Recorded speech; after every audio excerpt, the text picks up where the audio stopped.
আলহামদুলিল্লাহি রাব্বিল আলামিন ওয়াসসালাতু ওয়াসসালামু আলা রাসূলিহিল কারীম ওয়া আলা আলিহি ওয়া সাহবিহি ওয়া আহলি বাইতি আজমাইন।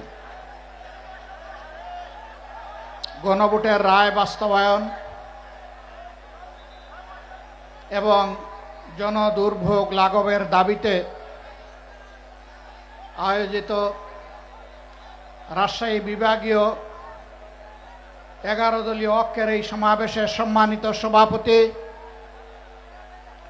সভা মঞ্চে উপস্থিত 11 দলীয় ঐক্যের জাতীয় শীর্ষ নেতৃবৃন্দ, আঞ্চলিক নেতৃবৃন্দ, আমার সামনে উপস্থিত প্রিয় রাজশাহীবাসী, সাংবাদিক বন্ধুগণ, আসসালামু আলাইকুম ওয়া রাহমাতুল্লাহ। আল্লাহ তাবারক ওয়া তাআলা শুকরিয়া আদায় করছি যে আল্লাহ রাব্বুল আলামিন অসংখ্য মানুষের ত্যাগ এবং কুরবানির মধ্য দিয়ে আমাদের বুকের উপর থেকে ফ্যাসিবাদী শাসনকে আল্লাহ তাআলা খতম করে দিয়েছেন। সম্মানিত বন্ধুগণ, আজ যাদের ত্যাগের কারণে বাংলাদেশে একটি সংসদ নির্বাচন এবং গণভোট অনুষ্ঠিত হয়েছে, আজ যাদের ত্যাগের কারণে একটি সংসদ এবং সরকার গঠিত হয়েছে, আজ যাদের ত্যাগ এবং কুরবানির কারণে অনেকেই জেল থেকে মুক্তি পেয়েছেন, আজ যাদের কুরবানির কারণে অনেকের কপালে দেশি বিদেশি চিকিৎসা সেবা জুটেছে, আজ যাদের কুরবানির কারণে অনেকে প্রধানমন্ত্রী, মন্ত্রী, বিরোধী দলীয় নেতা হতে পেরেছেন, তাদের আত্মা আমাদের দিকে চেয়ে আছে।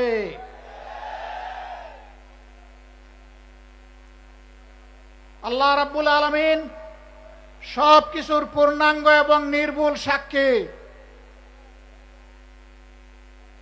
এই পরিবর্তন যখন হয়, তখন একদল জানবাজ তরুণ এবং তরুণী সামনে এসে বুক চিতিয়ে তারা ভয়কে জয় করে গুলির মুখে আন্দোলন গড়ে তুলেছিল। এটি সঠিক। 15.5 বছর ফ্যাসিবাদী শাসনের বিরুদ্ধে আমরা যারা বিরোধী দলে ছিলাম দফায় দফায় আন্দোলন করেছি, কিন্তু আমাদের আন্দোলনের মুখে ফ্যাসিবাদীরা পালিয়ে যায়নি। যেদিন এই তরুণ তরুণীরা সিদ্ধান্ত নিয়ে সামনে এসেছিল, জনগণ তাদের ডাকে সাড়া দিয়েছিল। নারী, পুরুষ, শিশু, কিশোর, যুবক, আবাল, বৃদ্ধ, বনিতা সকলে রাস্তায় নেমে এসেছিল। আন্দোলন সেদিনই সফলতার মুখ দেখেছিল। এখন সরকারি দলের বন্ধুরা তাদের কাউকে বলে শিশু পার্টি আর কাউকে বলে গুপ্ত। লজ্জা! যাদের কারণে আজকে আপনাদের এই গদি, তাদের নিয়ে আপনারা উপহাস করছেন, এর পাওনা বুঝে নেওয়ার জন্য তৈরি হন। এই জাতি ঠিকই পাওনা বুঝিয়ে দেবে আপনাদেরকে। আপনারা জাতিকে ধোঁকা দিয়েছেন এবং ইতিমধ্যে তা স্বীকার করে নিয়েছেন।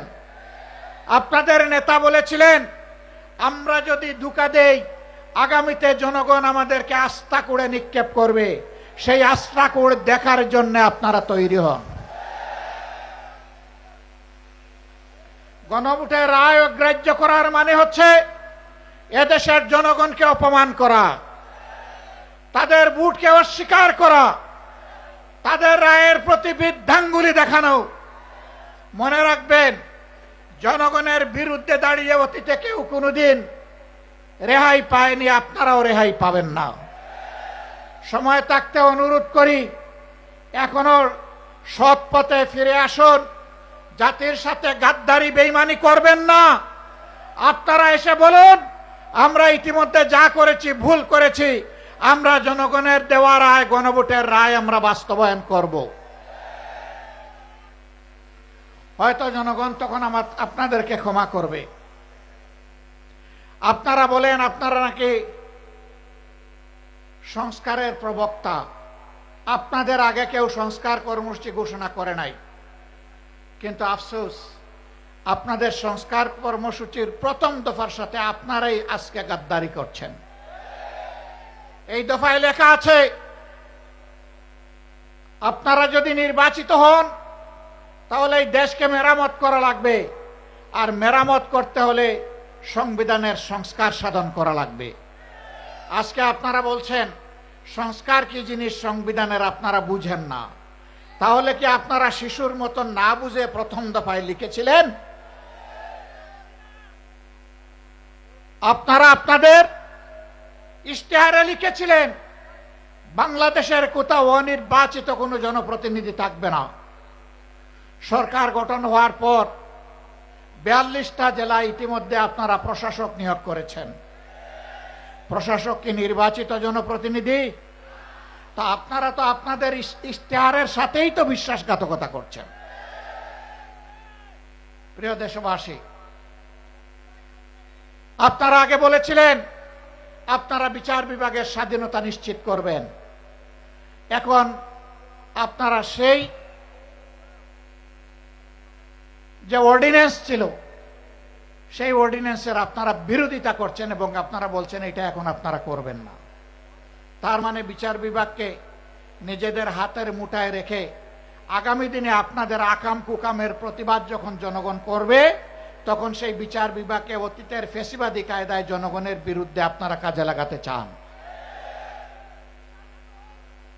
আমরা চেয়েছিলাম ফ্যাসিবাদীরা যেমন করে গুম এবং খুনের সংস্কৃতি চালু করেছিল, সেই গুম সংস্কৃতিকে নির্মূল করার জন্য একটা স্বাধীন গুম কমিশন গঠন হোক। আপনারা তার বিরোধিতা করছেন। আপনারা স্বাধীন মানবাধিকার কমিশন আপনারা মানছেন না। আপনারা একটা নিরপেক্ষ কমিশনের মাধ্যমে পিএসসির নিয়োগ আপনারা মানবেন না। আপনারা উল্টা পথে চলছেন। আপনারা মনে রাখবেন, যেই পথ ধরে স্বৈরাচার চলেছিল একই পথ ধরে আপনারাও হাঁটছেন। স্বৈরাচারের যে পরিণতি অতীতে হয়েছে, আপনাদের পরিণতি ভিন্ন হবে না যদি এই পথ থেকে আপনারা ফিরে না আসেন।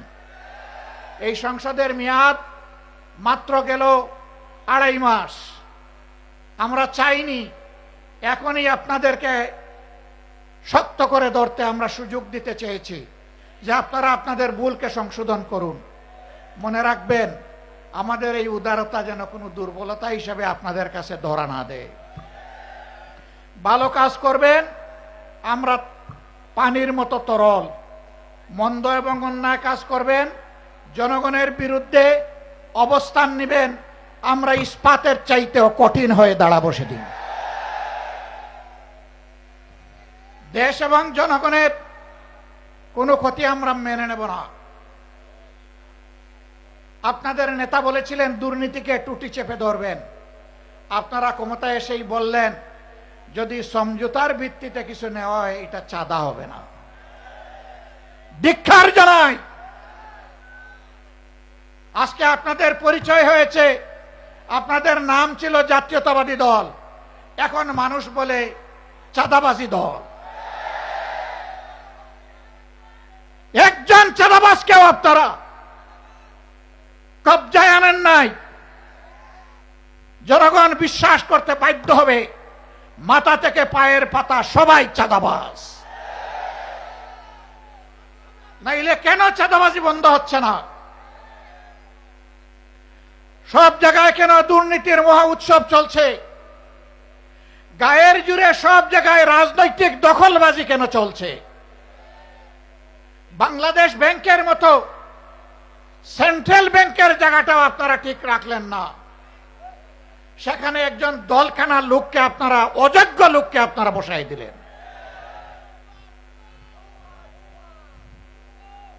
বিভিন্ন পাবলিক বিশ্ববিদ্যালয় একদিকে গিয়ে আপনারা বলবেন অতীতে রাজনৈতিক বিবেচনায় নিয়োগ দেওয়ার কারণে পাবলিক বিশ্ববিদ্যালয়গুলা মান রক্ষা করতে পারে নাই, বিশ্বমানে আসতে পারে নাই। আবার আপনারা দক্ষ বিসি, প্রবিসি, প্রক্টর, প্রভুস্ট সবাইকে সরিয়ে দিয়ে দলখানা লোকদেরকে সেখানে বসাবেন। জাতির সাথে এটি হচ্ছে প্রহসন। এই অবস্থা যদি অব্যাহত থাকে প্রশাসনে যদি নিবেদিত প্রাণ দেশপ্রেমিক দক্ষ যোগ্য মানুষদেরকে তালপট্টিতে খাল বিলে পাঠিয়ে দলখানাদেরকে যদি অযোগ্য জায়গায় বসানো হয়, মনে রাখবেন এর খেসারত শুধু জাতি দিবে না, এর আগে আপনাদেরকে দিতে হবে। আমরা প্রত্যেকটি বিষয়ে কথা বলবো, আমরা কাউকে ছেড়ে কথা বলবো না। সংসদে লড়াই করব যাতে জাতির দাবিগুলো শান্তিপূর্ণভাবে আদায় হয়।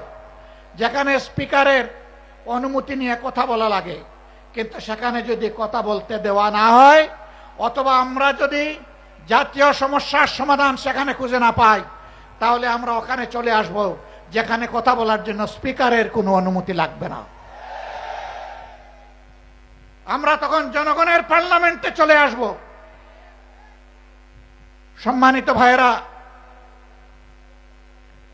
আমি আপনাদেরকে অনুরোধ করব,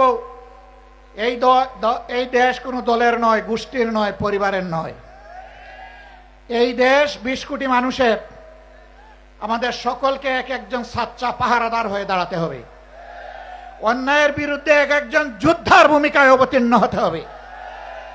অন্যায় ও সত্যের বিরুদ্ধে লড়াইয়ে অবতীর্ণ হতে হবে। কেউ আমার অধিকার দয়া করে আমার পকেটে এনে দেবে না। লড়াই করে অধিকার আদায় করব ইনশাআল্লাহ। কাউকে ছাড় দিয়ে কথা বলা হবে না। আমাদেরকে মাঝে মাঝে চোখ রাঙানো হয়। কেউ কেউ বলেন যে যদি আপনারা এই করেন ওই করেন তাইলে আগামীতে এ হবে ওই হবে। বন্ধু, ভয় দেখাবেন না। যাদের নেতারা হাসতে হাসতে ফাঁসির তক্তার উপরে দাঁড়াতে পারে, তাদেরকে কোনো কিছুর ভয় দেখাবেন না। আমাদের নেতৃবৃন্দ রাস্তা রচনা করে গিয়েছেন, জনগণের মুক্তির রাস্তা। এই রাস্তা ধরে আমরা চলতেই থাকব। পার্শ্ববর্তী দেশ আমাদের প্রতিবেশী, প্রতিবেশীকে সম্মান করি। আমরা চাই আপনারা শান্তিতে থাকুন। আমরা চাই আপনাদের দেশের ভিতরে মানবিক পরিবেশ তৈরি হোক। আমরা চাই না ধর্মের ভিত্তিতে সেখানে বিভাজন এবং অশান্তি হোক। কিন্তু আমরা দেখতে পাচ্ছি সেখানে শুধু মুসলিম নামের পরিচয়ে মানুষকে নাজেহাল করা হচ্ছে, আর বাংলাদেশের দিকে লাল চোখ দেখানো হচ্ছে। বন্ধু, এটা তিতুমিরের বাংলাদেশ,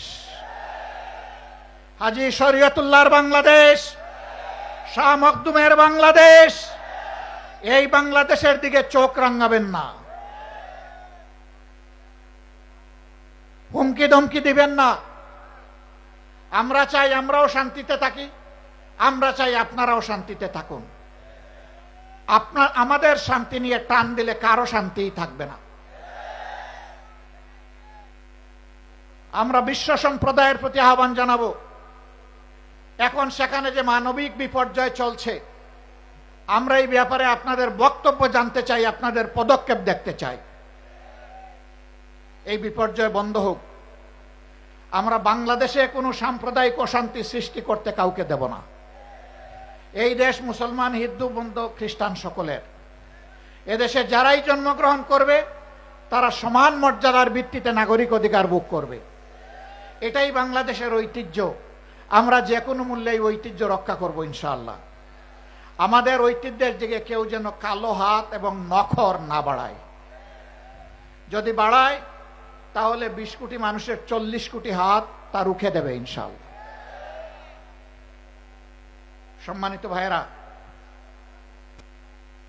এখন দেশের অতীতের যে সমস্ত ক্ষতি হয়েছে, অর্থনীতি বিধ্বস্ত হয়েছে, ব্যাংক বিমা কর্পোরেশন লুটপাট করে শেষ করে দেওয়া হয়েছে, আমাদের যুবকরা বেকার, দিন দিন বেকারের মিছিল বেড়ে যাচ্ছে। এগুলার সমাধান কিভাবে হবে তাই নিয়ে চর্চা হবে সংসদে। আশ্চর্যের ব্যাপার, এখন চর্চা হয় 55 বছর আগে কে কি ছিল না ছিল বাহাদুরি দেখানোর। যার যে ভূমিকা ছিল আমরা তার জন্য স্যালিউট জানাই।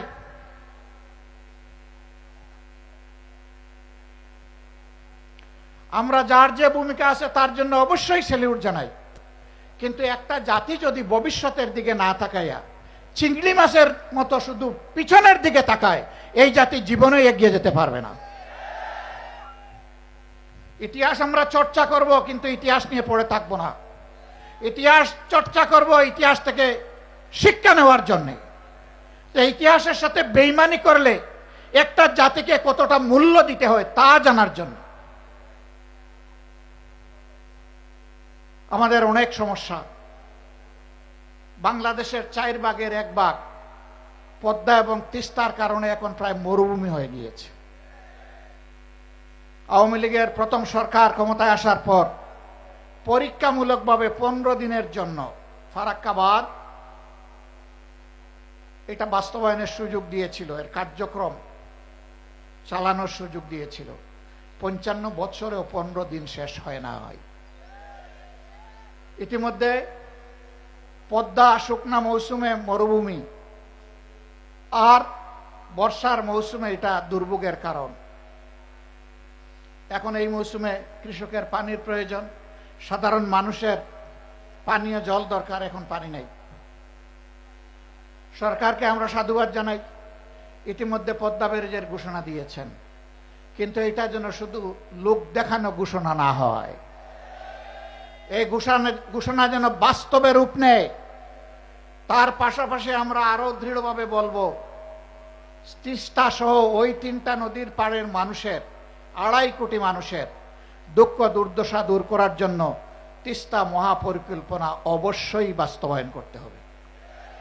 আমি কালকেও বলেছি, বিএনপির নেতা, বর্তমান একজন মন্ত্রী, ওই অঞ্চলে বাড়ি, তিনি নির্বাচনের আগে তারেক রহমান সাহেব সহ সবাইকে নিয়ে তিনি তিস্তা পারে বিশাল আয়োজনে মিটিং এবং মিছিল করেছেন। সারা বাংলাদেশ থেকে দলে দলে সাংবাদিক বন্ধুরা সেখানে গিয়েছেন, অথবা তাদেরকে নিয়ে যাওয়া হয়েছে। নির্বাচনী আমেজ তৈরি করার জন্য যদি এটা হয়ে থাকে, তাহলে মনে রাখবেন যে স্লোগান দিয়েছিলেন জাগো বাহে, বাহরাজ কিন্তু এখন জেগে আছে, এখন দুইটি চোখ দিয়ে তাকিয়ে আছে। সেদিন যে বক্তব্য দিয়েছিলেন তা বাস্তবায়ন করেন কিনা। আমরা স্পষ্টভাবে বলতে চাই, কারো রক্ত চক্কর দিকে না তাকিয়ে তিস্তা মহাপরিকল্পনা অবশ্যই বাস্তবায়ন করতে হবে। পদ্মায় পানি আনতে হবে। পদ্মার পানি আমাদের ন্যায্য পাওনা, তিস্তার পানি আমাদের ন্যায্য পাওনা। সারা বাংলাদেশে যে 154টা অভিন্ন নদী আছে, সবগুলোই আজকে মৃতপ্রায় হয়ে গিয়েছে। একজন বক্তা এখানে বলে গিয়েছেন যে আপনি খাল কেটে মানুষকে পানি দিতে চান। খালের পানির উৎস হচ্ছে নদী। নদী যদি ঠিক মতো না চলে, তাইলে খালের পানি আসবে কোত্থেকে? আগে নদীর দিকে নজর দেন, সাথে সাথে খালের দিকেও নজর দেন, তখন জনগণ উপকৃত হবে। আর খাল কাটা কর্মসূচি যদি জনগণের মানসিক প্রশান্তির জন্য করে থাকেন, তাহলে এটা বুমেরাং হয়ে দেখা দেবে। আমরা চাই নদীও তার নাব্যতা ফিরে পাক, যৌবন ফিরে পাক, আর খাল কাটা কর্মসূচিও বাস্তবে রূপ দেখুক। আমরা কোনো উন্নয়ন এবং আমরা কোনো ভালো কাজের বিরোধী না, আমরা এর পক্ষে। সম্মানিত বন্ধুগণ, সরকার ইতিমধ্যে যে অপকর্মগুলো করেছে, জাতির সাথে যে ধোঁকা দিয়েছে, যেই 16টা অধ্যাদেশ বাস্তবায়ন না হলে বাংলাদেশে সুশাসন নিশ্চিত করা অসম্ভব, সেইগুলা তারা ফেলে দিয়েছে। এইগুলা যদি তারা বাস্তবায়ন না করে, আমি কথা দিয়ে যাচ্ছি, আমাদের আন্দোলন চলবে সংসদে, একই সাথে চলবে রাজপথে ইনশাআল্লাহ। এবং আমি আস্থার সাথে বলছি, গণভোটের রায়ও বাংলাদেশে ইনশাআল্লাহ বাস্তবায়ন হবে, বাস্তবায়ন করতে বাধ্য করা হবে ইনশাআল্লাহ।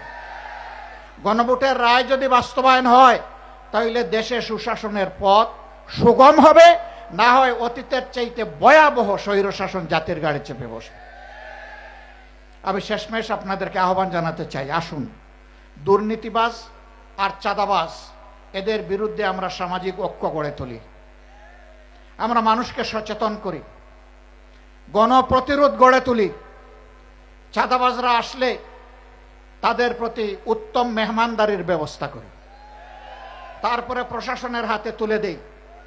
যদি আমরা তা পারি, তাহলে সরকার লাগবে না, জনগণের শাসনে বাংলাদেশ ঠিক হয়ে যাবে ইনশাআল্লাহ। সরকার এটা করবে না আমরা বুঝতে পারছি, কারণ শস্যা দিয়ে বুথ তাড়াবে কিভাবে? ওই শস্যার ভিতরেই ভূত, দানায় দানায় ভূত, ঘাটে ঘাটে ভূত, জনে জনে ভূত, মাথা থেকে পায়ের পাতা পর্যন্ত ভূত। এই ভূত তাড়ানোর জন্য আমাদেরকে ঐক্যবদ্ধ হতে হবে। আসুন দেশের জন্য, জাতির জন্য, আল্লাহর জন্য, আল্লাহর দ্বীনের জন্য লড়ে যাই যেভাবে তারা লড়ে গিয়ে জীবন দিয়ে গেছে। আসুন আমাদের শপথ হোক, জান দিব কিন্তু দেশের মান দিব না ইনশাআল্লাহ। আল্লাহ আমাদেরকে হেফাজত করুন, রক্ষা করুন।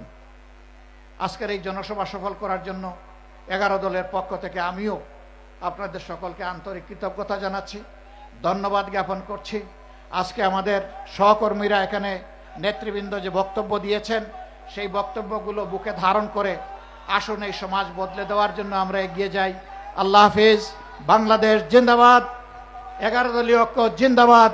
বাংলাদেশ জামাতে ইসলামী জিন্দাবাদ। আসসালামু আলাইকুম ওয়া রাহমাতুল্লাহ।